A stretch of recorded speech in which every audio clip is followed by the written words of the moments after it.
Ross Correctional Institution is a world of its own, with a hierarchy, an economy, and rules.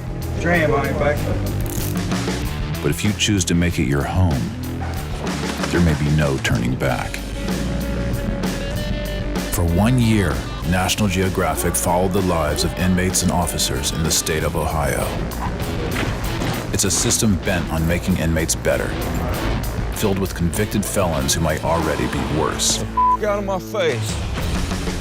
This is a year of hard time.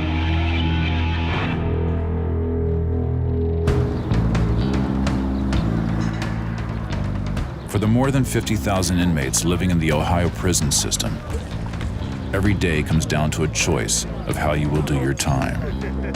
Come on, couple more. Prepare to re-enter the free world. You read it as 2,201. Or fall prey to life on the block, where gambling and hustling can lead to violence. Hold it on now. All right? This is Ross Correctional Institution, a medium and close security prison in southern Ohio, home to some of the state's toughest offenders, and a society all its own. This is a whole different universe. It's a city within gates. You got different people from different walks of life, and strength is the only thing that's recognized in here. You gotta survive by any means necessary.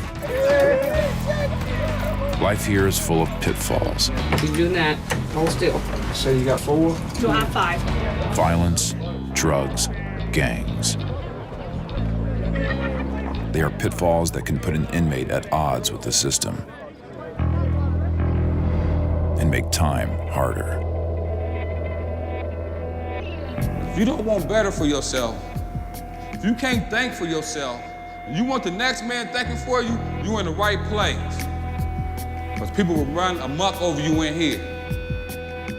This ain't about, you know what I'm saying, being tough. This is about using this and surviving prison. We're up here because we was in your chairs, and we actually give a about you. If you don't fix what got you here, you are coming back. They have apprenticeships here. They have education here, but you got to go after it. Rehabilitation is on you. You really know you need to. Will you let your sentence change you for better or worse? In prison, there is no easy path. But one thing is certain. No one leaves the same way they came in, if they ever leave at all. I don't think like most people, I know that. Because time don't bother me. I made the best of a bad situation.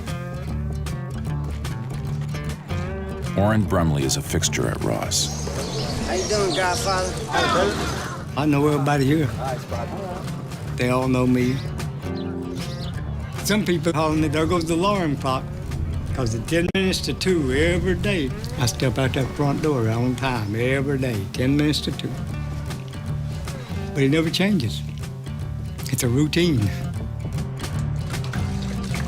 7 days a week, Brumley mops the floors and cleans the bathrooms in the captain's office and earns $17 a month. Who all wants coffee? You want some coffee? I'll take one. I've done 40 years in prison. Thank you. There's a world of difference in doing time for my first 20, 25 years than what it is today. It's a world of difference. When I started doing my time, you minded your business. You was either a man or you got killed, and I loved it like that. I wish it was back like that. There's nothing in this world that would stop me from being where I'm sitting at right now. At age 12, I drank moonshine. I'm from the mountains in Kentucky. My dad would wake me up at 4 o'clock in the morning to get drunk with him. I was a cold-blooded alcoholic before I turned 13 years old. Brumley's addictions fueled a life of violent crime. A rap sheet that encompasses 4 decades and began when he was a teenager. March of 1968. That's when I first went to prison. I was 17 years old. I was out burglarizing, stealing everything I could. And I got out, I stole a state trooper's car and ran over top of him. Went to prison, got out again, and I don't remember much out on drugs and alcohol. Killed another guy in a bar in Hamilton, Ohio. And I was given 15 to life for that. And I got out again. It would be his last release to the free world. In 2003, wielding a knife, he entered the home of an 80-year-old man. Brumley demanded money, but the victim refused. And Brumley stabbed him 27 times in the neck, chest, and back. His victim barely survived, and Brumley was sentenced to 38 years for attempted murder. A pattern of violence carried forward from his time behind bars. I did stretches in the hole for being drunk. I killed one inmate and stabbed another one. Violence to me, man, it's the answer in here. If they turned me loose today, I'm telling you, I would be in your house tomorrow because I don't know nothing else. And I'll honestly say it, is if they keep you in this prison over 10 years, they should never release you. Either take you out there and shoot you or whatever.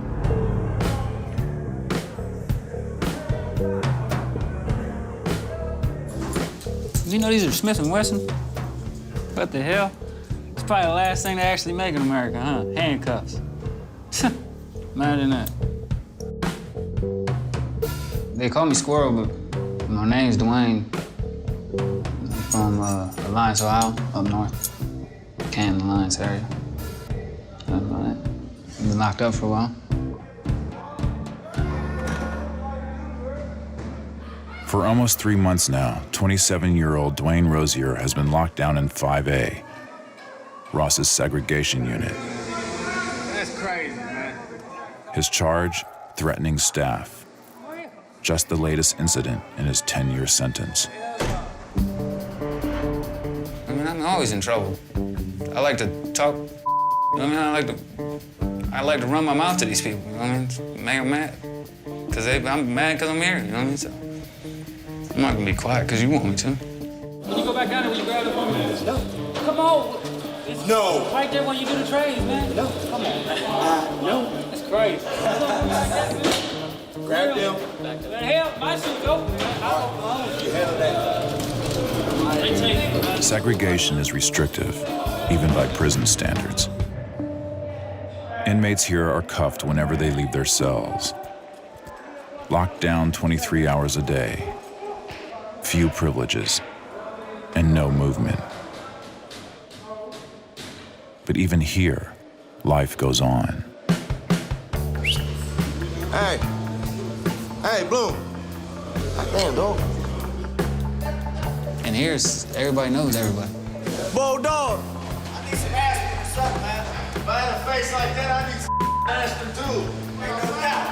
I have Maxim, already seen it. I have an Esquire, People Magazine, Sports Illustrated Magazine. Better with him, man. So it's like a family, a close-knit family in here, for real. Hey, what's up, man?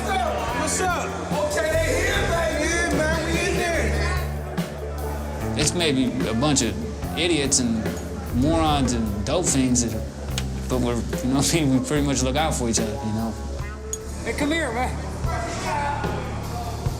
Here at Ross, Rosier goes by the name Squirrel. and has built a reputation as a troublemaker. Everything's a big game most of the time. I mean, that's all I like to do is run around, play, and goof off. I don't take nothing seriously. Your development really stops when you come in here. I mean, if you come in here young like that, like I did. Squirrel grew up under state supervision, foster care, and group homes. But 10 years ago, his childhood in the system ended, and his adulthood as a convict began. In 2000, he watched his best friend shoot a man in a botched robbery and helped him hide the gun. Squirrel was 17 years old, and over the last decade, the Ohio prison system has become home. You people on the streets, they know that their family raised them to get up every day, go to work, and they seen their mom and dad interact and do this and do that. So that's what they know. So this is what I know. Like, if you could put me in any prison in the state of Ohio, or probably any state, they're probably all pretty much the same. And within 24 hours, I can tell you where to get anything. Who's got weed, who to buy a shank from, who's got a store, who's shooting tattoos. And you get in tune with the place, I guess, you know what I mean? It's like instinct, animal instinct, you know? just takes over. 10 years ago, Squirrel chose his path and made a life for himself in prison. But now, it's a life that's about to come to an end.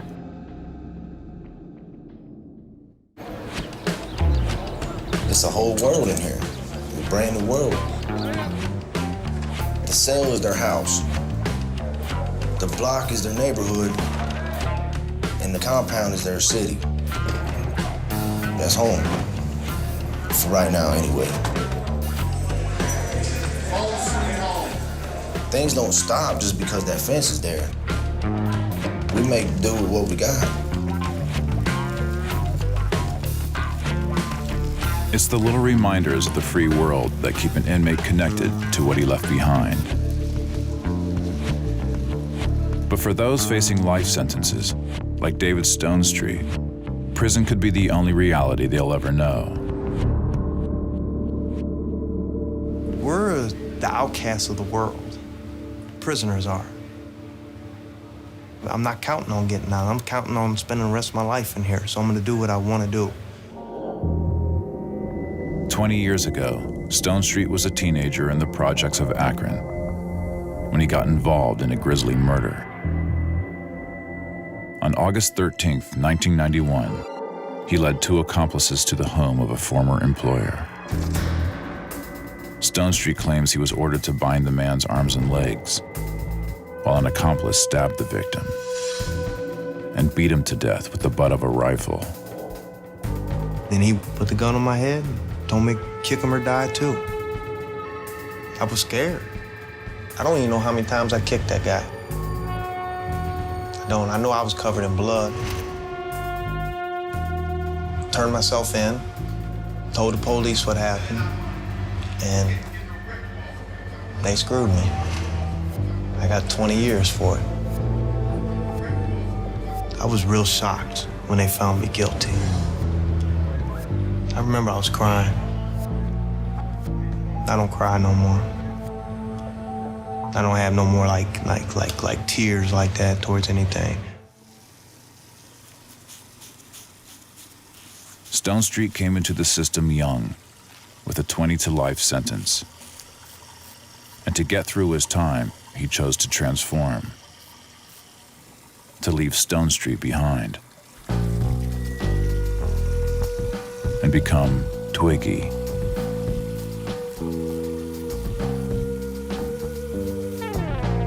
You know, people's minds change in prison.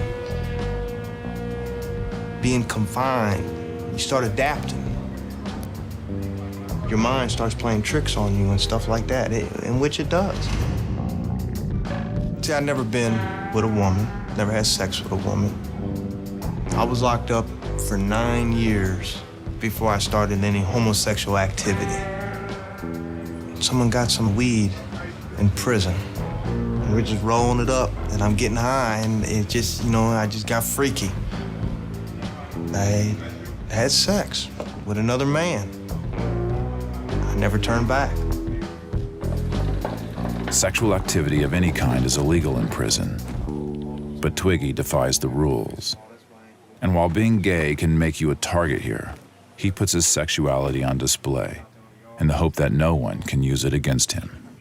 When I first got here, I went out on the rec yard and laid out in these panties, and to get everybody riled up and laughing and joking and smiling and stuff when I got here, and it worked.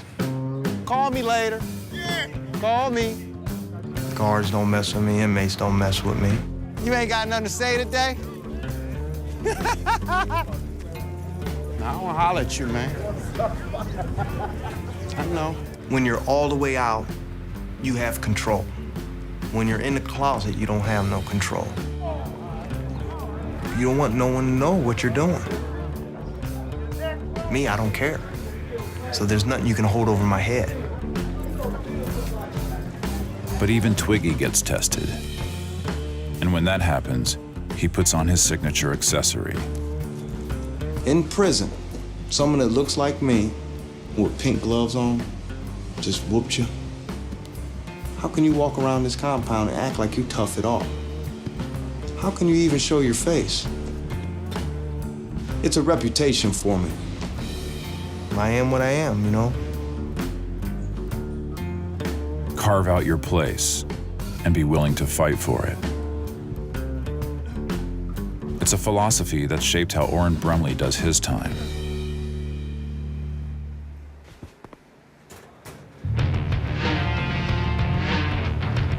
Even the 20-year-olds can't keep up with me. I'm kind of proud of that, too.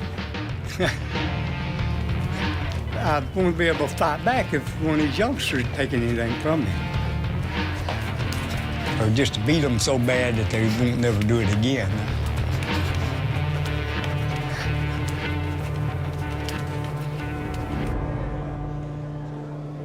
At 60 years old, Brumley's one of the few old-timers in 1A, a cell house with a tough reputation, known for gang rivalries and extortion, tensions that have lately led to violence. There have been 2 major fights here in the past month alone, both instigated by young inmates. Officers quickly control each incident and uncover the suspected cause: theft. For Brumley, it's just another reminder of changing times. Man, it's hard in here right now. I can't adjust to these new people.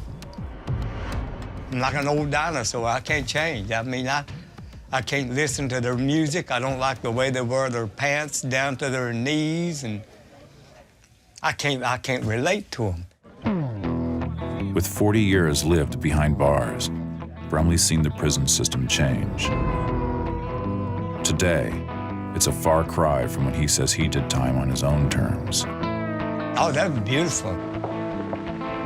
I used to love doing time. You had to be a man. You had to respect everybody around you. And that's the way I like it. It was real strict. If I came to you and I borrowed a pack of cigarettes off of you and I told you I would pay you tomorrow, and when tomorrow comes, I just ignore you, don't say nothing to you, I know that I'm going to get killed. Anybody that steals off of somebody else, or if I tell on you for something, I should be killed. Now that's my way. I can't change from that way of thinking because I loved it like that. The convict code of how to do time may have changed. But for young inmates, prison isn't any easier. And many of them think that power and protection lie in the numbers. Clicking up, joining a gang. Surviving out there is different than surviving in here. I don't care what anybody says. When you come to prison, if you're not in a gang or hang with a certain group of people, within 6 months you're gonna, you know what I mean? That's just how it is. Before I was some little white kid that listened to rap and smoked a lot of weed. Came to the joint, I was probably about 130 pounds. Used to get whooped on because I had a mouth like I was 6'6". I tried to adapt, you know, the best way I could from being the person that I was on the streets and then coming in here and trying to be that same person. I found out quickly that wasn't gonna work, you know. That's when I changed who I was, became what I became. Squirrel wears his transformation on his skin, emblems of time served. Prison tattoos are a common sight at Ross. They swear allegiance to a gang or a memory. But outside these gates, their meaning can change, for the worse. I got a big red swastika on my side. Who walks around with a big red swastika tattooed on their side with a skull and some horns? Who does that? I mean, that's not normal, but in here it's normal. Back when you're a teenager, all these guys now, these tattoos on their face and stuff, they don't know when they get 50 and 60 years old, their skin starts to wrinkling, them old tattooed men, they don't realize that right now, I mean. When I was out for a while there, and I felt like a freak looking like this. I'm not gonna hide anything that, you know what I mean, that I went through, or, you know what I mean, did while I was here. It's a part of who I am now, but at the time it felt necessary. But now thinking back, it might not even have been necessary, man.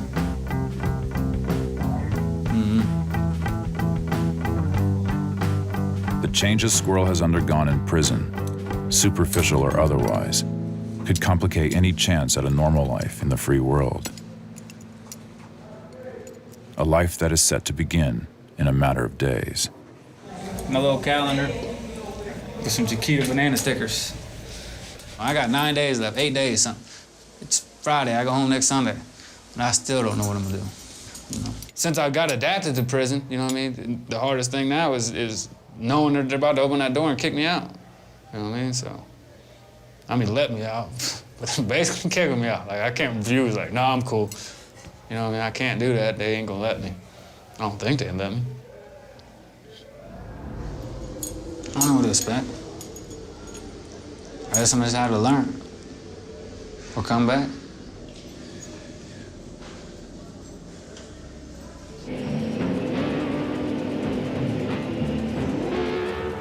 The state of Ohio has built its prison system around an organizing principle: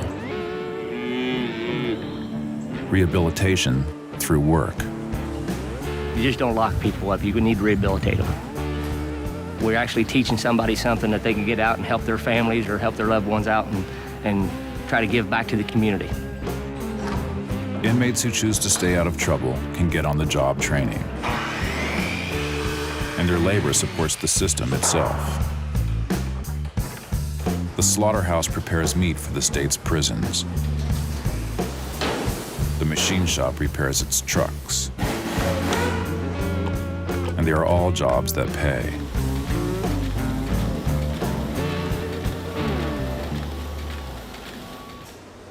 Inmates just entering the system start out on the lowest rung, cleaning dorms for $12 a month. But for those who toe the line and choose the path of rehabilitation, there are few jobs more prestigious than the furniture factory at Ross. Here, inmate employees build desks and shelves for other prisons in the state and earn up to $80 a month, more than any other prison job at Ross. For David Applegate, though, working in the shop is about more than money. It's a way to stay focused on the world beyond prison. I really don't feel like I'm locked up while I'm working. It just feels like I'm at my job. It gives you a different place for your mind to go. It's when you leave work and you have to drop your pants, be patted down, make sure you're not taking anything out. That's when you're reminded, hey, you're locked up. And you walk out on the yard. It's directly out into the yard, so you know you're there. But while I was working, I didn't feel like I was locked up. That's the key. Do something that makes you not feel like you're here.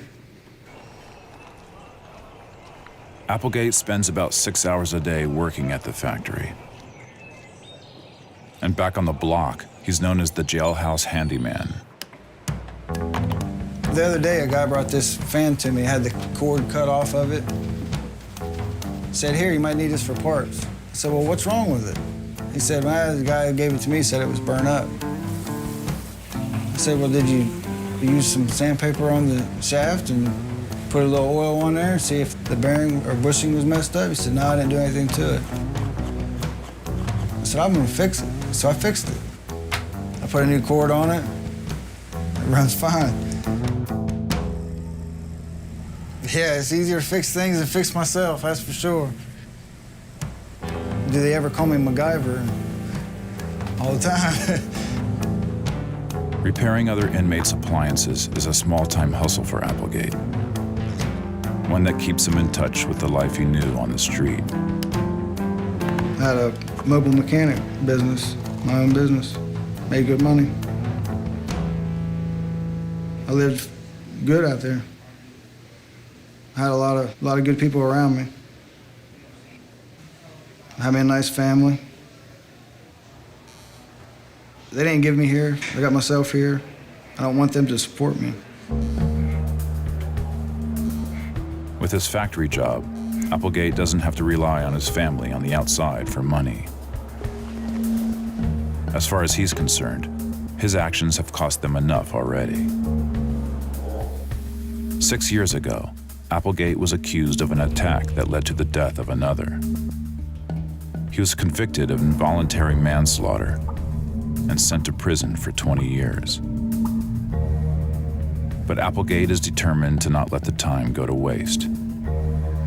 When I got locked up, I thought, well, I'm 25. If they give me 20 years, I'll be 45. I have to do basically my whole life almost over again, but behind bars. The more I'm working, the less I'm thinking about it. That's how I deal with it. Applegate's job lies at the heart of his routine. And routine is the bedrock of prison life. Every day at Ross is arranged on an unchanging timetable. 3 daily meals, 7 daily counts, work and recreation.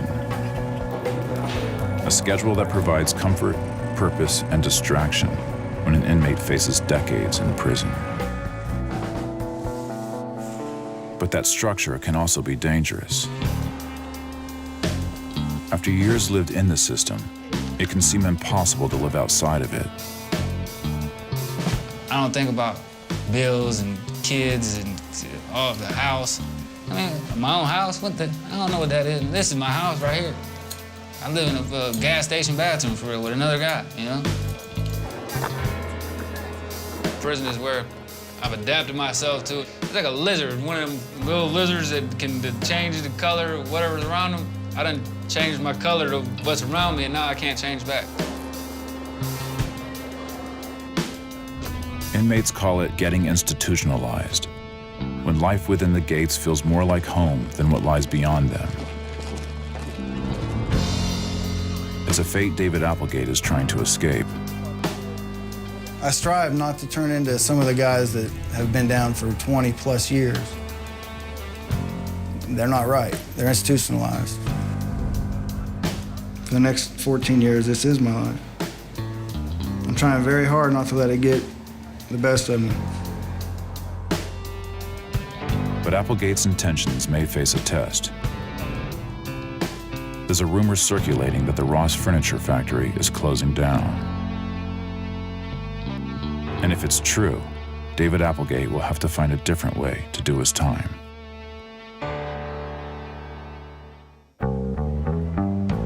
You gotta have commitment to get through this. To come inside prison and don't do nothing with your life is basically saying that you done gave up on life. Because right here is the best place to get yourself together because you have nothing but time to find your real self. And if you look hard enough, you will find your real self.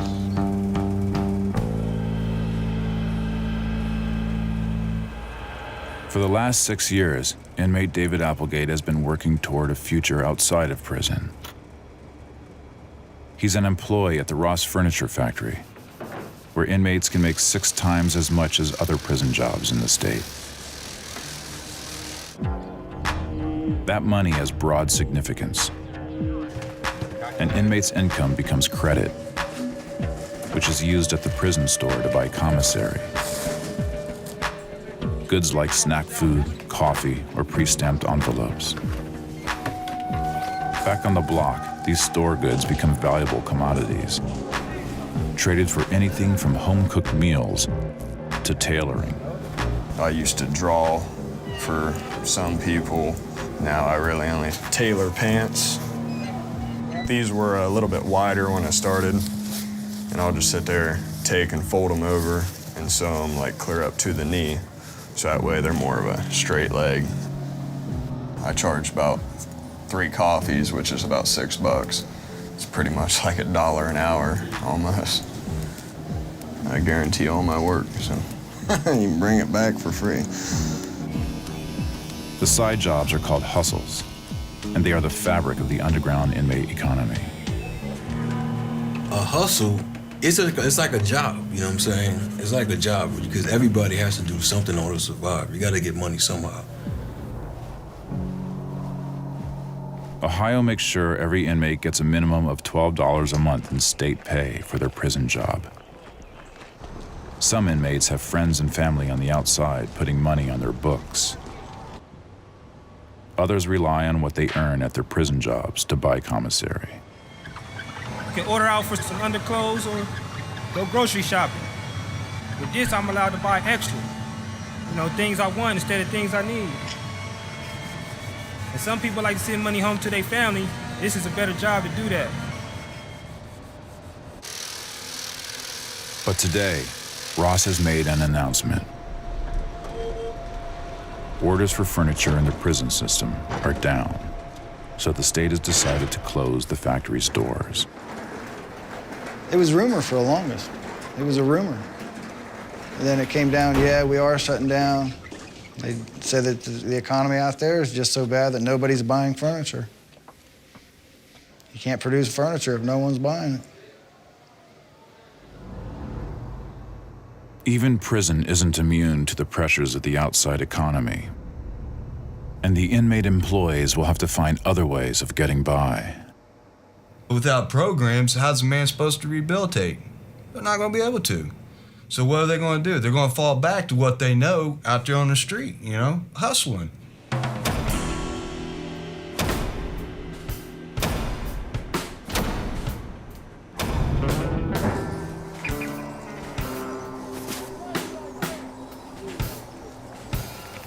I don't want to do a hard time, you know, I got 20 years. I don't want to do 20 years of hard time. I worked there for, I think, over 5 years, so I got into a routine of that. Now that's gone. It's like it started all over again in here, you know?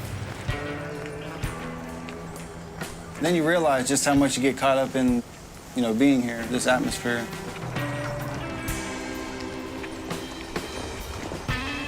The factory's closing is a painful reminder that Applegate is locked up,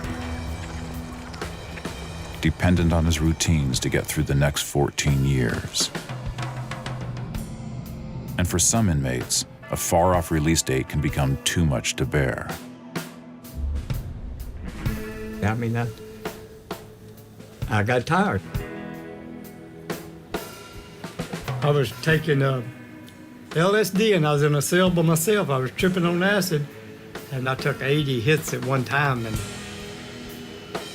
I had to end up doing 2 years in a mental institution because of it. Put 1,700 stitches in my throat and arms, and cut my guts out and everything. I wanted to burn out or die. I wanted to go brain dead or die. But I got over that. I don't feel like that now. And a lot of these guys laying here and go nuts. They got stuff outside, people, families and all that. I don't know nothing about it, so I don't think about it now. I like it here. That's nephews and nieces and stuff like that. I don't know none of them. That's 2 pictures that were made in a bar, me and my brother. I don't even know. I don't even know why I keep none of them. Got pictures of my dogs. That was my first dog right there. The Boston Terrier. That was cool as fuck. Called him Dollar Bill.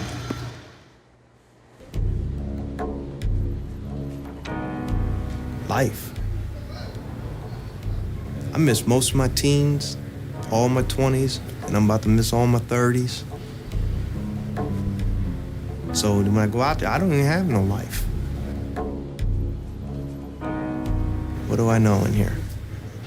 I ain't learned nothing. I don't know what's out there on the outside world. I don't. Everything I watch on TV. To love and movies and everything like that, that's what I think the outside world is. I don't know if I am gay or not. If I got on the street, would I be doing what I be doing right now? I don't know. I don't know. Yeah, I watch TV, yeah, I understand a little bit of what's going on out there. But man, I don't know what's going on out there. I don't know how to survive out there, you know what I mean?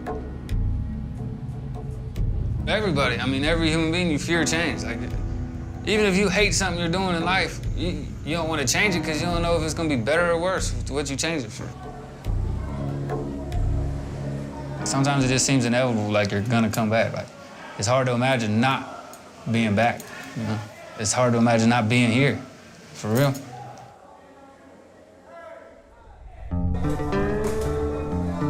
I think I've lost my mind. I lost who I was, I know that. I ain't the same person I was. But I've changed a lot these 10 years, you know? Changed a lot. But for real, I'm still a little kid, man. For real, I think like a 16-year-old, for real. 27 years old.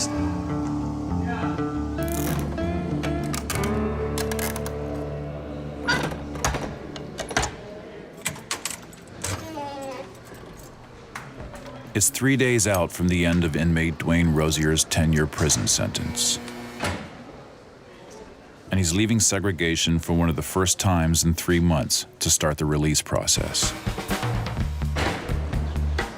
These are the first steps to freedom, what every inmate goes through before getting out. Rozier, What's up? I don't know my social security number. give me your name and number. Rozier 389352. What's your date of birth? 11283. All righty. Last name, number, and date, 2/19/10.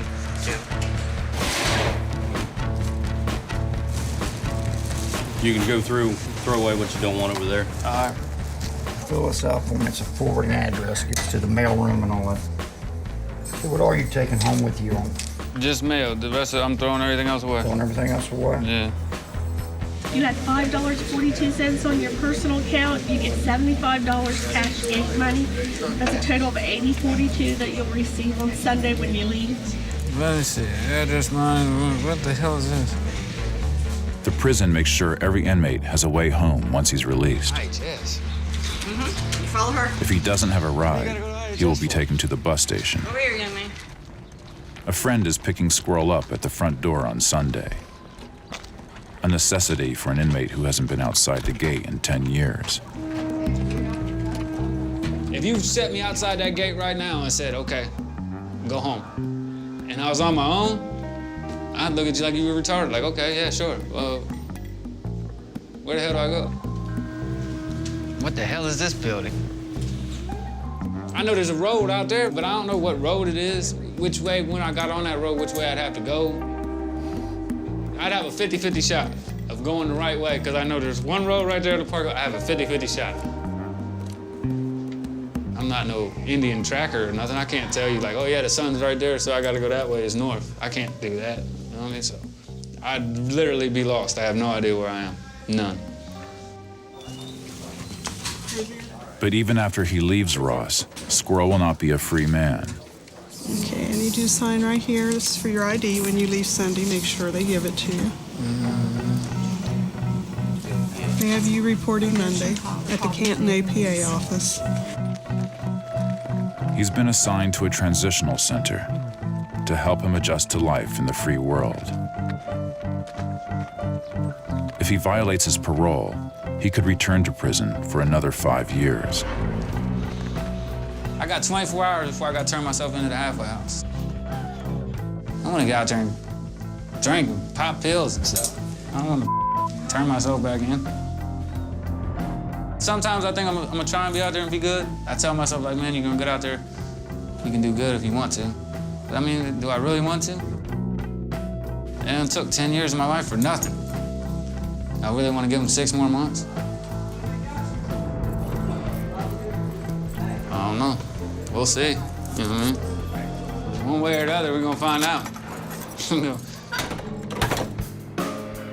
Definitely gonna find out. Pack your own stuff. I ain't letting 4 or 5 guys come out and help you go across the yard. Across camp, another inmate is undergoing a change of his own. If you got any problems when you get over to the unit, stop up the office and see me. You need anything. Thank you. Orrin Brumley is being moved to another cell house. His current block, 1A, is being turned into a 20 and under dorm. They switching the dorms over to 20 and under. I guess they trying to isolate, the little troublemakers. It's just like juvenile prison. These kids are gonna go around and beat the out of each other. They don't know anything. They don't know how to do time. What's up, Jake? The young ones, they've took it over. This is our joint now. You old-timers got to step aside, you know. But Jesus, I'm happy to step aside. Look what they've done to the system. I mean, yeah, they can have it. If I got to go out there and drop my pants down to my knees, my dirty underwear hanging out in everybody's face, walking around here with old baggy look, they can have it. I done got too old to be out there messing around with these youngsters and going crazy. Even in prison, times change. And now, after 40 years in the system, Orrin Brumley must make way for the next generation.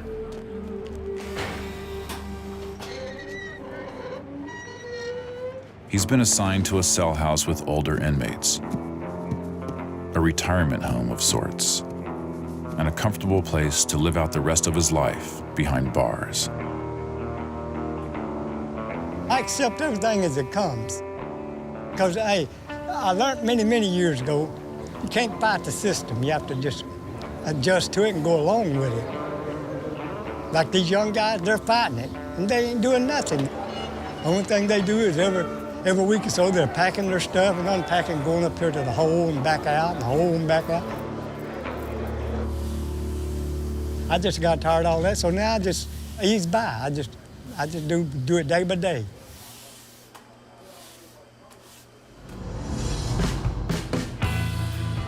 Finna be released back into society. That's where the real test come in at. Are you gonna hold strong to your belief, or are you gonna fall back? Whether I learn, or am I gonna let the devil win? It's a choice. It's been nearly 4 months since the closing of the Ross Furniture Factory, and David Applegate has found a new job. He's working in the maintenance shop, manning the spray station. But rather than earning $80 a month, his salary has been slashed to just $20. Like being a CEO at a company and now you're just a regular, ordinary worker. That'd be your pay cut. Work at the furniture shop made it a little easier. The lower salary means leaner times, and a road ahead that may have gotten that much longer. I don't try to wrap my head around doing 20 years. I just take it day by day, year by year, until it's over. That's the way I have to do it.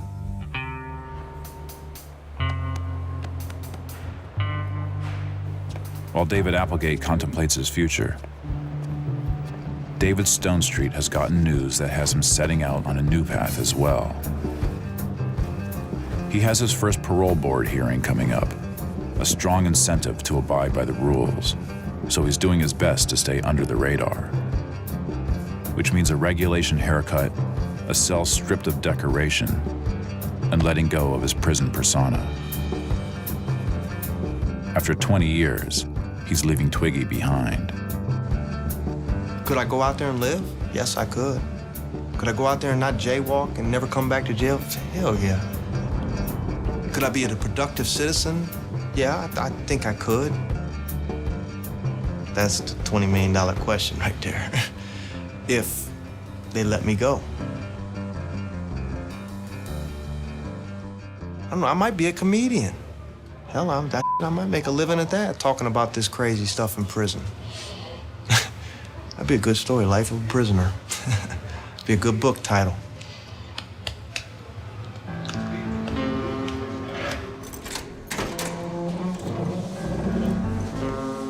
Across camp, Dwayne Rozier's life as a prisoner is about to come to an end.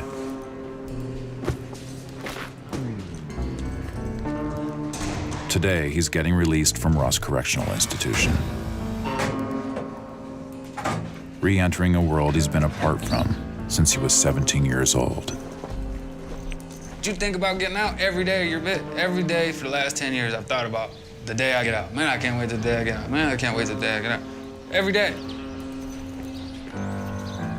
I've been thinking about this for years, you know what I mean? It doesn't seem real, you know what I mean?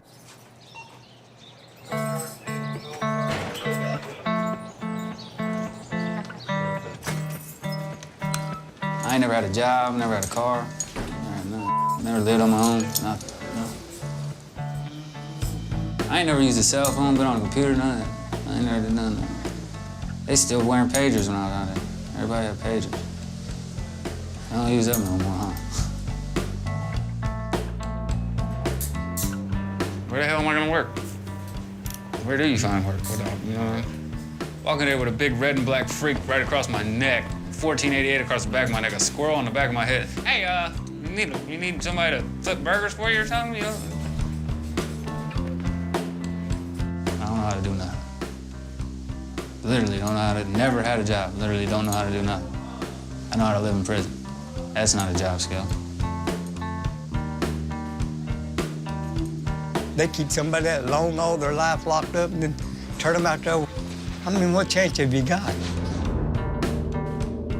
I killed a 26-year-old man in a bar. And he had a wife and a couple of kids. All that time I did and building up all this hate in me, I mean, I hate so bad I can taste it. The joint changes you, man. I mean, it changed me, like, all the way, like, complete 180. I'm like a totally different person. Turning a 17-year-old that wants to just get high and drunk and have fun into a month that I want to get high and party and be hateful, man. This fills you with hate being here, like, real bad. You hate everybody. You hate the police. You hate people that ain't part of your group. For real, I hope I can change all that, man. If I come back, I know I'm gonna give up, and I know this is gonna be the rest of my life.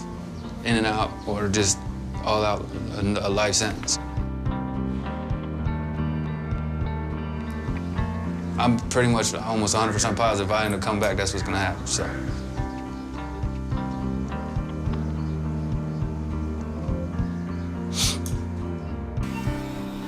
This is it? This is it?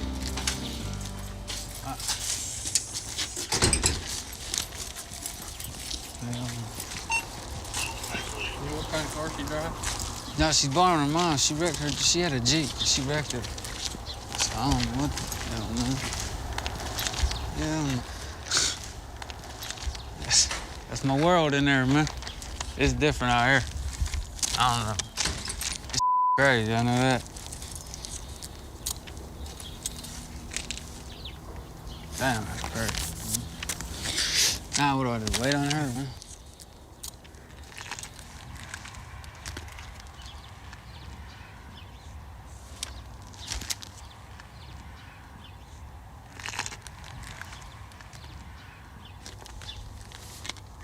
I'm free? Like, I could just start walking if I wanted to, huh?